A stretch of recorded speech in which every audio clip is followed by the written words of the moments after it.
মোড়লের বাবাজি সুন্দরী একটা মেয়ে মারা গেছে। এ বাবাজি যখন মারা যায় ওই দারোয়ানটা একবার মুখখানা দেখে, যেরকম আপনার এই মানুষ যখন মারা যায় যায় আপনার জানাজার ময়দান যখন নিয়ে যায়, কোন মানুষ যখন দেখতে বাকি থাকে তখন বলছে ভাই একটু দেখান না মুখটা দেখবি, বলে না? ওই রকম দারোয়ানটা এসে ভাই একটু দেখান তো মুখটা দেখান। বাবাজি ওই রকম ভাবে আব্বাজি মুসলমান ভাইরা দেখে নাই। দেখে নেওয়ার পরে মোড়লের মেয়েটা মারা যায়। মোড়লের মেয়েটার চেহারাটা দেখেছে বাবাজি আপনার মেয়েটাকে দাফন কাফন করা হয়ে গেছে। আবার গভীর রাত্রিতে মেয়েটা আবার উঠেছে। আপনার দারোয়ানটা কবরে আপনার গেছে।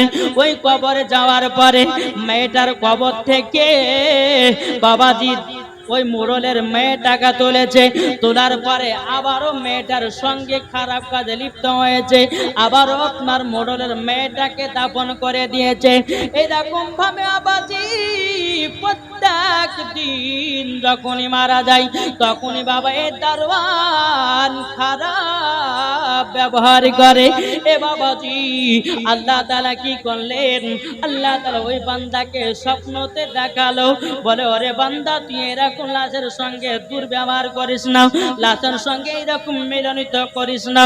বাবা কোনো মতে মানে না, শয়তান শয়তান। এ বাবাজিরা যখন বাবাজি এইরকম আপনার কাজ চলতে থাকে, কাজ চলতে চলতে তার শরীরে বাবাজি আপনার ঘা হয়ে গেল। কি হলো? শরীরে ঘা। বাবা দেখতে আপনার বিচ্ছিরি হয়ে গেছে। বাবাজি এ বাবা আপনার চিন্তা করে কি ব্যাপার, আমার শরীরে এরকম কেন, আমার শরীর কেন এরকম হয়ে গেল?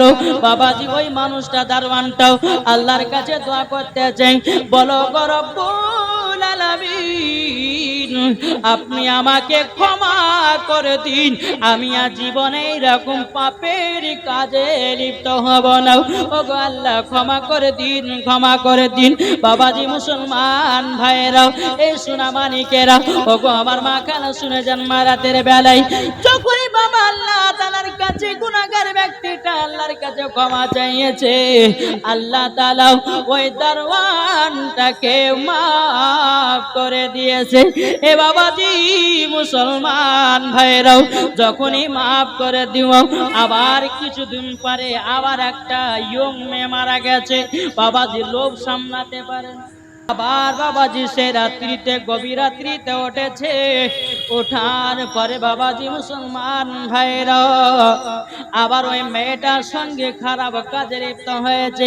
বাবাজি আবার কিছুদিন পরে আর একটা মেয়ে মারা গেছে, আবারও মেয়েটার সঙ্গে একই কাজই করেছে। এইরকম ভাবে আবার 1 মাস 2 মাস 3 মাস চলে যায়, বছর পর বছর পার হয়ে যায়। বাবাজি একদিন হঠাৎ করে একজন বাবা নমাজি ব্যক্তি, একজন আল্লাহ ওয়ালা ব্যক্তি বাবা গভীর রাত্রিতে কবরস্থান জিয়ারত করতে আসবে। কবরস্থান জিয়ারত করতে যাবে, আর সেই দিনকে বাবা তার আগের দিন বাবা একজন মেয়ে মারা গেছে। তিনারি ওই আল্লাহ ওয়ালা ব্যক্তির নিজস্ব আপনার আত্মীয় হয়।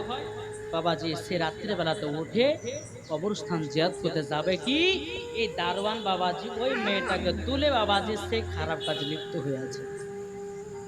যখন বারাদার ইসলাম মজা সামানি কিরাম যখন বাবা এই কথা বলার পরে বাবাজিরা এবার বাবাজি যখন ওই দারোয়ানটাকে আপনার দেখে নিয়েছে, দারোয়ানটা আপনার লাশটাকে ফেলিয়ে দিয়ে আপনার জঙ্গলে চড়তে শুরু করেছে। জঙ্গলে বাবাজি যখনই পালিয়ে যাও, বাবাজি বুঝতে পারলো না কে ছিল ওটাও। বাবাজি প্রথম দিন বাবা ধরে পাই না। এ বাবাজি মুসলমান ভাইরা একদিন 2 দিন 3 দিন হতে হতে আবার একদিন ওই গ্রামে আর একটা মেয়ে মারা গেছে। আবার একদিন রাত্রে বেলা তো মেয়েটার সঙ্গে খারাপ কাজে লিপ্ত। বাবাজি ওই দারোয়ানের বেটা তার সঙ্গে সঙ্গে সাক্ষাৎ করতে আসবো ওই কবরের ভিতরে। বাবাজি মুসলমান ভাইয়েরাও, তার বেটা যখন কবরে ঢুকেছে, দারোয়ানের বেটা কবরে যখনই ঢুকে গেছে বাবাজি, আপনার এই দারোয়ান লাশটাকে ফেলে আবারও দৌড়তে শুরু করেছে। যেমন বাবা দৌড়তে শুরু করা, যে ব্যক্তিটা কবর জিয়ারত করেছিল প্রথম দিন, ওই লোকটা আবার এসেছে। যেমন বাবা আসাও, আর ওই দারোয়ানের বেটা লাশটাকে দেখে বাবা ঢাকতে যাবে কি, ওই আল্লাহওয়ালা ব্যক্তিটা কাবা করে দারোয়ানের বেটার গলায় হাত দিয়েছে। দাঁড়া, কোথায় যাবি তুই? আর দারোয়ানের বেটা তো করেনি, দারোয়ানের বেটা করেছে না, তার বাপ। সমস্ত মানুষকে আপনার সকাল হলো, সকাল হওয়ার পরে বিশাল বড় একটা মিটিং বসে গেল। এই ছেলেটা প্রত্যেক রাত্রে ইয়ং মেয়েদের মৃত্যু দেহুর সঙ্গে খারাপ কাজে লিপ্ত হয়ে থাকে। যেমনই বাবা এই কথা বলা, বড় বড় আপনার মোড়ল যারা আপনার নেতা ছিল, সমস্ত মানুষেরা কি করলো যে একের ফাঁসি রায় ঝোলানো হবে, এরকম খারাপ কাজে লিপ্ত ছিল। কিন্তু দারোয়ানের আপনার বেটা আল্লাহর কাছে দোয়া করতেছে, বলে আল্লাহ আমার আব্বার সঙ্গে দেখা করতে আমি কি ফাঁসা ফেসে গেলাম। এ বাবাজি, এই সোনা মানিকেরাও, দারোয়ান যখন বাবাজি, দারোয়ানের বাবা বাড়ি থেকে আপনার চিঠি এসেছে, বলে তোমার কাছে আমার বেটা গেছে, তার বিবি চিঠি পাঠিয়েছে দারোয়ানকে। বাবাজি দারোয়ানকে বলেছে আমার বেটা তোমার কাছে গেছে। এ বাবাজি বেটার খোঁজে আপনার দারোয়ান বেরিয়ে গেছে।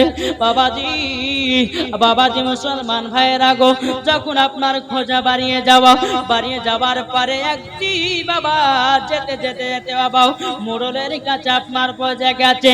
হাজার হাজার মানুষ বাবা যে জায়গাতে জমা হয়ে আছে, আর দারোয়ানের বেটার হাতগুলোকে আপনার দড়ি দিয়ে বেঁধে রেখেছে। সমস্ত মানুষ বাবাজি মারতেছে, সমস্ত মানুষ বাবাজি মারতে লেগেছে। এ দারোয়ান বাবাজি দেখে তার সন্তানকে চিনে নিয়েছে, সন্তানকে চিনে নিয়েছে। কি ব্যাপার, কি ব্যাপার, আমার বেটা এই জায়গাতে কেন? বাবা দারোয়ান বাবাজি দৌড়াতে দৌড়াতে গিয়ে আপনার মোড়লকে বলতেছে, নেতাকে বলতেছে, বলো গো নেতা মোড়লেরা, কি ব্যাপার, আপনি আমার বেটাকে জায়গাতে জায়গাতে বেঁধে রেখেছেন কেন? সমস্ত গ্রামবাসীরা বলছে দারোয়ান তাইলে তোমারই বেটা এটা নাকি? বলে হ্যাঁ হ্যাঁ এটা আমারই বেটা।